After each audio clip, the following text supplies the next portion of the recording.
When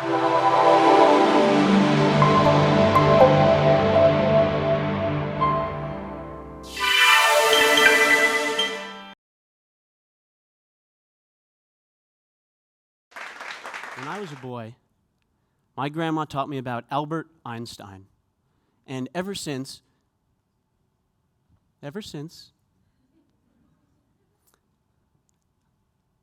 when I was a boy, my grandma taught me about Albert Einstein. There he is. And ever since, I have been searching for that singular, momentous path that would unlock my ability to change the world. I wanted to feel that my life influenced and touched others, that it really mattered. I wanted to make a difference. I wanted to leave a legacy. My quest for this personal path to a fulfilling life consumed my thoughts. I thought about it after school in Mr. Mahoney's physics lab with names like Stephen Hawking and Marie Curie drifting through my mind. I thought about it before soccer practice, practicing Coach Brown's cutback move with the names of legends like Pele, Ronaldo, and Messi drifting through my mind. I thought about Rosalind Franklin and Hippocrates when my grandma got sick. I thought about Charlie Parker and John Coltrane when I practiced my saxophone, and even Sherlock Holmes as I lay awake all night thinking, surely that next mystery would be the one that I'd finally solve. I was consumed and stressed at the panoply of options. I've always had many interests, but down which particular path lay my greatest potential for impact? Has anyone else thought about this? Anyone else want to use their life to make a difference in the world? Who wants to leave a legacy? How many of us would say we've already succeeded in doing that? Well, okay. Good news. Today, right now, I'm going to tell you the secret. The secret to influencing others, to impacting the world, to leaving your legacy is to find something you already love to do and become a cheerleader. Become a cheerleader. Yes, I'm serious. Being passionate about an activity or interest is an underutilized way to invest in humanity. And too often the role of cheerleader is dismissed as mere sideshow, as opposed to the vital lifeblood of achievement that it is. Less obviously impactful than the work of an emergency room doctor or a rescue diver, we routinely overlook the rich ways that cheering others not only improves our own happiness, but unlocks the ability to give others happiness. When I think about my own life, who's impacted it the most? Who has left an indelible impact on me? For me, it's not the magnificently accomplished and admirable Stephen Hawking. It's Jim Mahoney, who stayed after school in his physics lab showing me how to launch little balls from our plastic cannons all the way across the classroom towards our target's carefully calculated, precisely placed positions, while I marveled at how a few measurements and a bunch of equations were all that were needed. Buoyed by Mr. Mahoney's cheers, physics has become a central theme in my life narrative and has taken me many places. It was the subject of my admissions essay to Harvard. It led me to live in Cape Town, South Africa for 6 months, studying statistical thermodynamics and computational programming. It led to late nights as an analyst at MIT as I tweaked our plans for a Europe-based missile shield. It led to me sweating in front of an admiral as I nervously briefed him on our recommended path to a joint defense architecture between the United States and our allies in East Asia. It brought me to lecture naval graduate students in America, and right here to this campus, the American University of Kuwait, where we talked about rocket science. I actually saw Yusuf during the break. Hi, Yusuf. Mr. Mahoney was merely sharing his passion for applied physics with me. But my life would not be the same without Mr. Mahoney or those many after-school sessions when I literally was launching projectiles across this classroom. Mr. Mahoney is a cheerleader through physics. For me, it's not the insanely talented and hardworking Lionel Messi who's touched my life, although I've probably watched every compilation of his on YouTube. It's Coach Brown. There he is in the back in blue. Coach Brown's get up before 5 a.m. newspaper delivery job never stopped him from coaching practices during the week and running up and down the sidelines on Sundays, barking at his son, barking at me, barking at my teammates, barking at some of the parents too. In fact, Coach Brown barked on the sidelines of many soccer teams, a number of which included no children of his own. It was less important to Coach Brown that his kids were not on the team, but that there was no one else willing or able to bark on Sundays. Well, I'll tell you, I never cared about the tone of his voice, only the tone of his heart. Throughout my life and on 5 continents, I have found easy friends through soccer. Emboldened by Coach Brown's cutback move, the circle of my best friends and the rhythm of my weeks has been forever altered as I incorporated Coach Brown's passion into my own. At times, living in Cape Town and right here in Kuwait, my participation as the only Westerner in pickup games and tournaments grew beyond amusing novelty into meaningful friendships that otherwise might have been difficult to forge, given cultural differences and language barriers. Yes, Coach Brown was merely teaching me the techniques of a sport that he loved, but my life would not be the same without Coach Brown or his exasperated whistle. Coach Brown is a cheerleader who barks.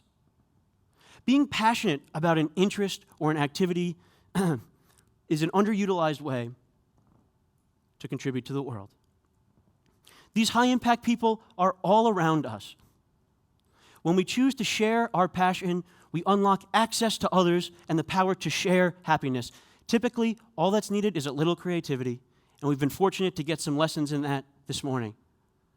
In my life, some of the best, most creative examples of cheerleading have come from my own family. People of whom you've never heard, but who have made all the difference in my life and the lives of many others. Perhaps the single biggest hurdle that people perceive to being an effective cheerleader is the need for a soothing voice, poised equanimity, and gentle, reassuring compliments. Nice job. Well, my younger sister, Melissa, has the absolutely biggest mouth of anyone I have ever met. Honestly, I'm 34 years old and I'm still mildly afraid of Melissa. She excels at speaking loudly, telling me what to do, and fixing my mistakes. Throughout our childhood, she also found occasion to embarrass me on the front lawn with our family's 17 soccer balls. You're probably getting the idea that soccer's pretty big in my family. A few years ago, she exited the soon-to-be-closed public school in New York City where she taught, and she happened upon 3 students, none of them her own, that were passing a deflated soccer ball on the sidewalk, often having to pause as pedestrians walk through their area. No, this is no proper way to play soccer.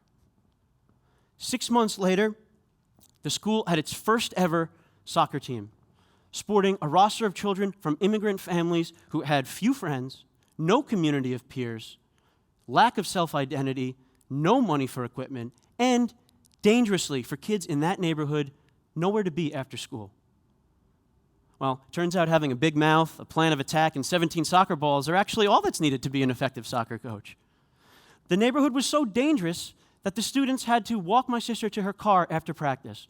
There was no money for buses to games, nor for uniforms until the end of the season. But those kids were happy. What mattered wasn't their skill level, though my sister would point out there's a trophy in the picture. What mattered was their happiness, their friendships, their self-actualization, and the sense of belonging that Melissa was able to elicit simply by sharing her passion. Melissa is a cheerleader who coaches. My littlest sister, Amy, has always perturbed me with her persnickety precision, her propensity to command group gatherings, and her ability to get other people, almost invariably me, to clean up her messes. Any idea what she does with that skill set? No, she's not a hitman for the mob. She bakes. Amy loves to bake. She will scour sources online and in person to create customized menus that are truly edible works of art. Well, let me let you in on a little secret. Just like it took Melissa many attempts to pull off a new move on the front lawn with her soccer ball, it takes many batches to make a perfect chocolate biscuit cake, or a divine cheesecake, or a scrumptious passion fruit mousse. As delicious and decadent as these pastries are, there's only so much room in one family's refrigerator. So Amy started filling other people's refrigerators. She found Birthday Wishes. It's an organization that throws birthday parties for kids in homeless shelters, so that they too, just like their peers in school, can feel cheered and celebrated on their special day. Amy's pastries transform a day on the calendar into a true birthday celebration centered on those who might otherwise miss out on a foundational aspect of being a kid. How do they do this? What was Melissa's playbook? What was Amy's recipe? What was Mr. Mahoney's formula? They decided to rise up. First and foremost, they reached out to affect others. To affect others, you must summon the courage to look outside yourself. That's where everyone else is. When they looked out, they saw an opportunity to improve a situation.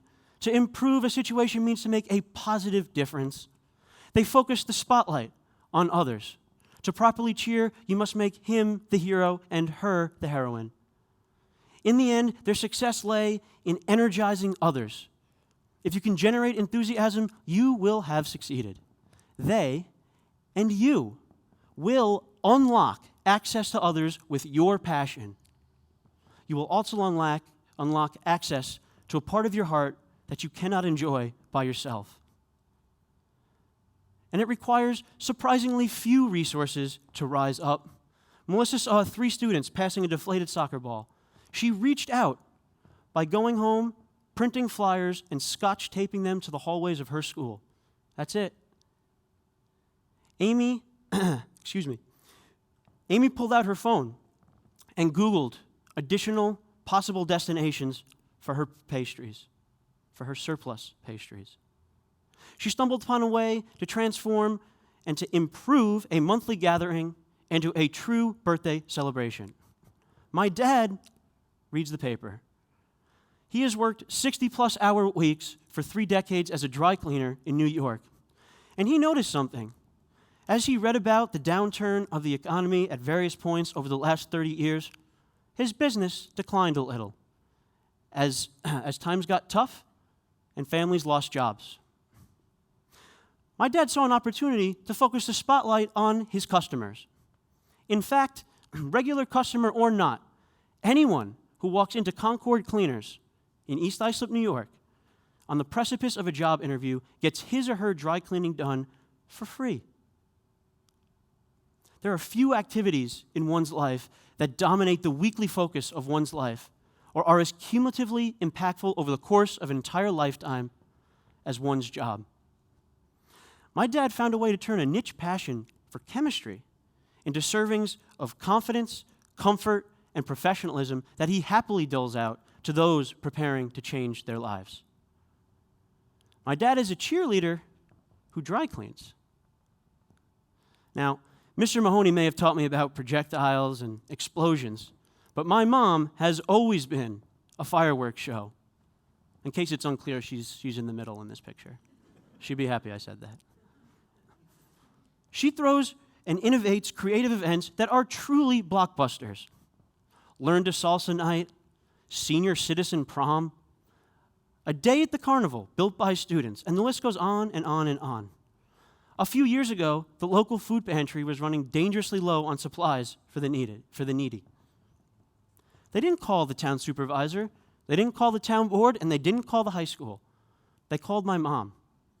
And that's because they, just like everyone else, can recognize and appreciate the awesome power of people that can positively energize others. Impressively, almost all the events that she runs are put on and run almost exclusively by teenagers. But the real magic is in taking a step back and realizing that for all these events, there is one segment of the community that is serving and featuring another segment of the community. My mom's job title is teacher, but her true calling is community builder. She is a cheer coach whose passion is teaching other people how to be effective cheerleaders. In every conceivable way, I have lived a charmed life. I come from a loving, supportive family in which my sisters and my parents are my role models, and I was blessed to marry another one.